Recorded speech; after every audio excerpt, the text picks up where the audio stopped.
1텀의 과목에는 저희가 네 과목을 배우는데요. 첫 번째는 뭐 UK 소사이어티, 영국 사회 전반에 관해서 뭐 영국의 뭐 법제도, 정치, 사회, 뭐 영토는 어떻게 분리되는지, 뭐 화폐는 뭘 쓰는지 이런 것들 배우고, 그다음에 DA라고 디지털 어플리케이션, PPT 만드는 법, 맨들리라고 논문을 이제 저희가 논문을 많이 볼 일이 많잖아요. 그러면 이제 논문에서 인용할 부분을 체크를 해서 자동적으로 저장하게 만드는 그런 이제 기능을 가진 게 있어요. 저희가 유용하게 쓸 수 있는 기능이죠. 대학교 다닐 때. 이게 파운데이션이 대학교 예비 과정이다 보니까 대학교를 가기 전에 배워야 되지만 아무도 안 알려주지 않는 내가 스스로 찾아야 되는 이런 것들 좀 짜잘한 것들을 많이 잘 알려줘요. 그런 수업 중에 하나가 디지털 어플리케이션이고요. 그다음에 세 번째는 인디펜던트 콜라보레이티브 스터디인데 이거는 이제 약대 말고 다른 과 파운데이션 하는 학생들까지 다 함께 수업을 듣는데 그래서 좀 외국 학생들과 교류를 할 수도 있고 얘네들 우리끼리 이제 조를 짜서 뭐 발표를 시키고 하는 과정도 많이 포함이 돼 있고요. 과제나 이제 과제는 이제 개인별로 내는데 그 과정에서 팀 활동이 조금 많은 과목입니다. 음, 음.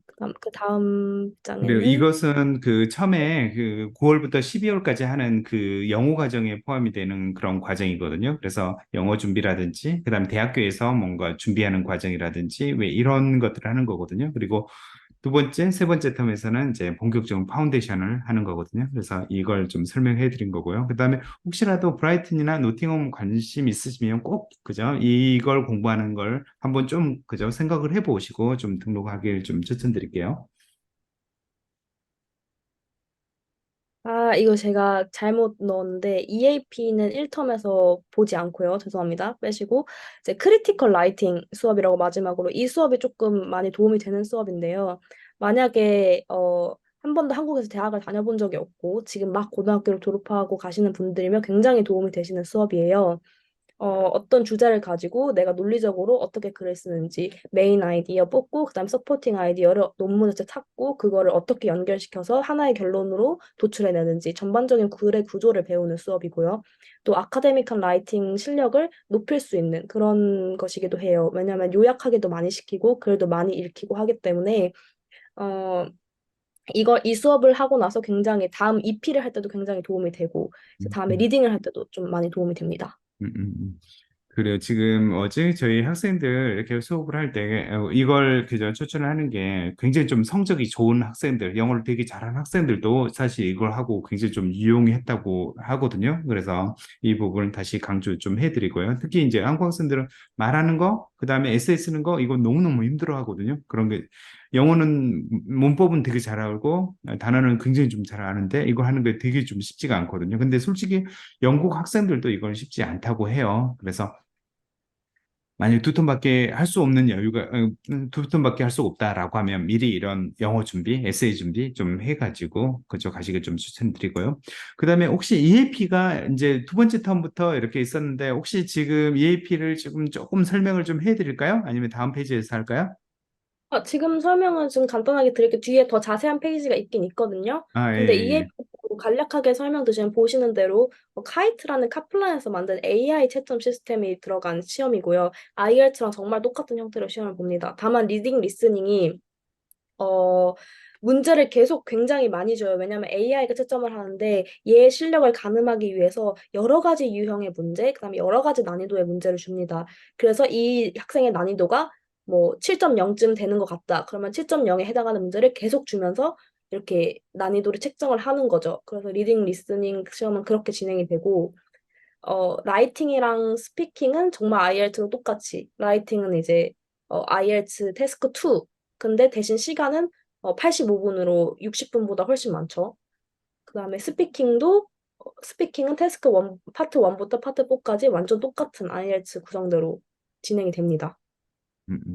그리고 이것도 통계, 그다음에 화학 생물하고 같이 이것도 통과를 못하면 사실 그 파운데이션 통과가 안 되는 거거든요. 그래서 이것도 과목수만큼 좀 신경을 써야 되는 거거든요. EAP가 굉장히 중요한 게 왜냐하면 보통 들어가면 아카데믹으로 고생을 하는 한국인 친구들은 거의 못 봤어요. 왜냐하면 아카데믹은 과학이나 통계 이런 것들은 유튜브도 잘 돼 있고 또 인강도 잘 돼 있고 하기 때문에 자기가 어떻게든 시간을 낸다면은 만들 수 있거든요. 모의 시험도 치고. 하지만 EAP는 정말 내 이 사람의 영역 실력을 측정하는 거기 때문에 이게 통과가 안 되면 계속해서 이제 카플란서 시험을 치라고 해요. 근데 그것도 굉장히 스트레스고 이게 단기간에 느는 시험이 아니기 때문에 좀 꾸준히 준비를 하셔야 합니다. 이것 때문에 발목을 잡혀서 사실은 방학 때 늦게 들어오는 한국인도 적지 않았거든요. 음, 음, 음. 그렇기 때문에 EAP를 그, 좀 굉장히 신경 써야 그죠. 된다. 영어의 특성이죠. 영어는 벼락치기가 절대 될 수가 없잖아요. 네. 네, 아시죠? 그래. 본격적으로 이제 2, 3텀 들어갔을 때 이제 케미스트리 구성은 강의랑 실험이랑 시험이랑 실험 보고서 이렇게 세 파트로 되는데요. 강의는 한국으로 따지자면 화학 1, 2 정도의 내용을 담고 있고요. 근데 중간중간 빠지는 내용도 많고 뭐 그렇기 때문에 혹시 뭐 필요한 단원을 미리 공부하고 싶으시다 그러시면 이제 연락을 주시면 저희가 그 단원을 적어서 보내드리도록 할게요. 그리고 강의는 PPT로 이루어지고요. 그건 다 카플라에서 제공하는 PPT고요. 그다음에 강의가 하루 끝나면은 이제 워크시트를 열어주세요. 그 워크시트를 홈워크로 해와야 되는 건데 이 워크시트를 함으로써 이제 복습도 하고 이렇게 뭐 더 공부할 수 있는 기회가 됩니다. 그리고 이 케미스트리는 한국이랑 다르게 단위가 한국과 조금 달라요. 우리는 데시미터라는 단어를 잘 안 쓰는데 이제 영국에서는 데시미터라는 단위도 많이 쓰고 그다음에 공식에서도 좀 단위를 다르게 쓰더라고요. 그리고 답을 적을 때 이거 정말 생소한 개념이었는데 무슨 significant figure로 나타내라라고 얘기를 합니다. 이 significant figure가 뭐냐면 한국어로 유효 숫자라는 건데 답이 만약에 0.356이라고 했을 때 뭐 significant figure 2로 나타내라. 그러면 0.35, 36 이렇게 나타내야 되는 거거든요. 근데 이걸 잘못 생각해서 뭐 소수점 두 자리로 잘못 나타낸다거나 이런 경우가 굉장히 많아요. 실제로 저희 친구 한 명도 통계에서 그런 식으로 실수를 해서 기말고사를 다시 봤거든요.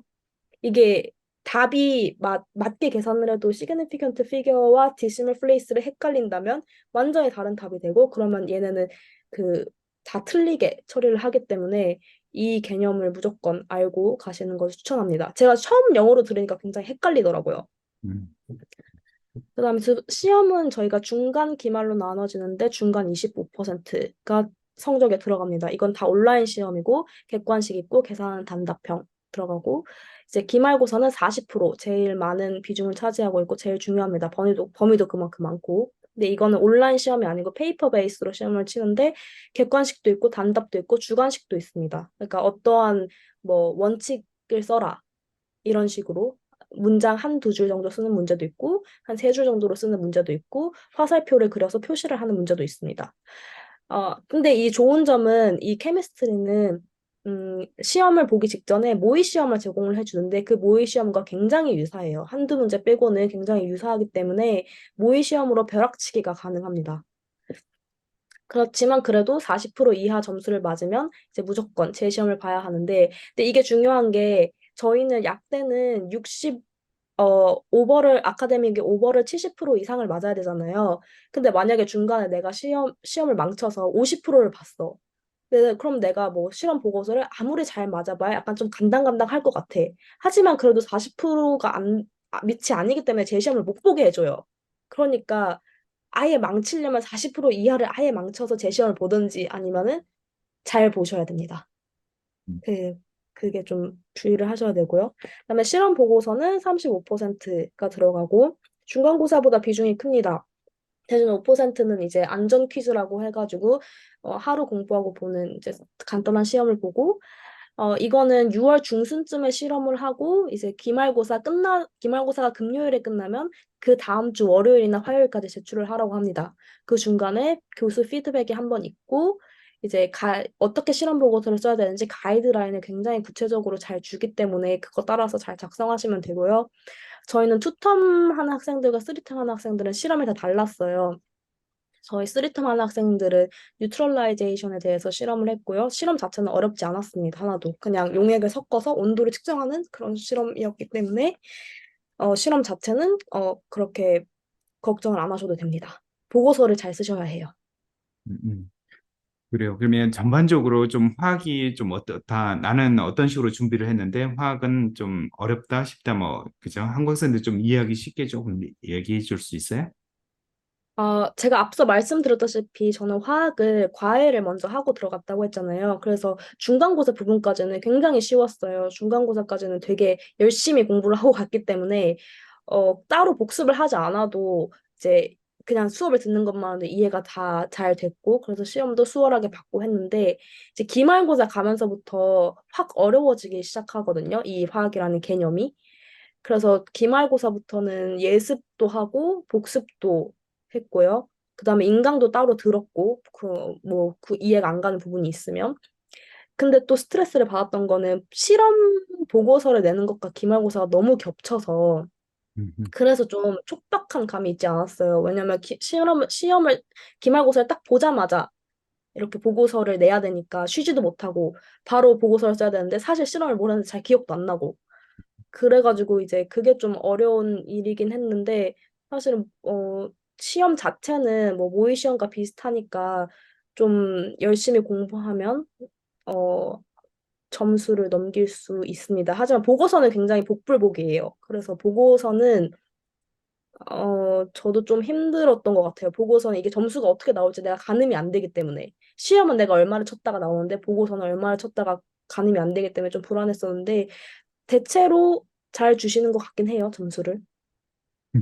예, 다음 페이지 볼게요.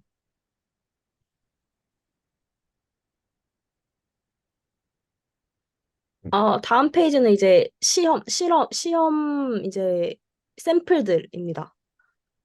이런 식으로 온라인 베이스로 볼 때는 이런 식으로 멀티플 초이스를 왼쪽 화면 보시면 이제 멀티플 초이스를 선택할 수 있고 그다음에 중간 보시면은 뭐 숫자를 입력하는 식으로 계산을 해서 단답형으로 나오는 것도 있고 그다음에 뭐 화학식을 이렇게 쓰라 뭐 단답형으로 이렇게 답 이런 식으로 문제가 나오고요. 실제 문제도 똑같고 위에 시간 표시되는 것도 똑같습니다. 음, 그다음에 오른쪽으로 보시면 오른쪽이 제 실험 보고서인데요. 이건 실험 보고서의 일부분인데 이런 식으로 제가 한 7장을 쓰거든요. 표도 넣고 이제 인트로도 넣고 이제 이거에 대해서 디스커션도 넣고 이런 식으로 해서 제출을 하시면 됩니다. 이건 그냥 샘플을 보여드리려고 넣은 거예요. 음, 음. 혹시 온라인 시험은 그 내 노트북을 가지고 가서 이렇게 보는 거세요? 아니면 학교에 그 스테이션이 있어가지고 그쪽에서 봤어요? 학교의 컴퓨터룸에서 다 같이 봅니다. 근데 이제 완전 시험처럼 그 컴퓨터룸에 이제 저희 약대 학생만 있는 게 아니고 모든 파운데이션 학생들 다 시험을 보기 때문에 어느 줄은 뭐 엔지니어링 하는 애들, 어느 줄은 뭐 문법 시험을 보는 애들, 이런 식으로 다 다르게 배치가 되어 있어요. 근데 학교에 있는 컴퓨터실에 가서 이제 주어진 로그인으로 로그인을 해서 거기서 음. 봅니다. 그러면 동시 시간에 딱, 막 예를 들면 9시다. 그러면 9시 딱 같이 보고 로그인 해가지고 바로 해야 네, 되고, 그 다음에 시간 네. 지켜주고 끝나고, 예. 그런 알겠습니다. 식으로. 9시부터 딱 시작해서 10시까지 봅니다. 뭐 이런 네, 식으로. 네, 알겠습니다.